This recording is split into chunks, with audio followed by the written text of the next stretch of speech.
Inakuaje masela? Hebu mko fresh. Peace. Sio. Sasa jaribu sana bwana, mwaka huu msizingue.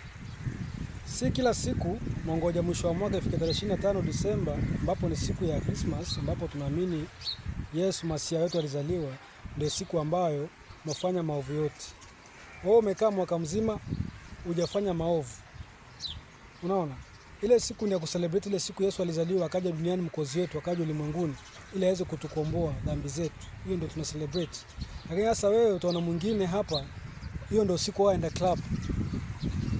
Ndio siku waenda club ufanye mambo yote wewe, upige sherehe si.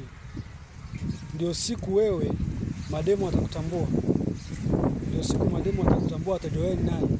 Atajua wewe ni ordinary, yani wewe ndio ule oji mwenyewe. Jaribu bana basi hata mara moja.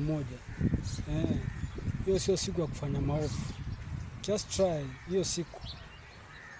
Vile umeweza kusukuma 364 days zimeishi, 360 something days. Si mwaka na 365 days. Vile wewe umeweza kujaribu hizo siku zote hujafanya maovu, jaribu hiyo siku pia usitende maovu. Because the Lord is watching. Haya.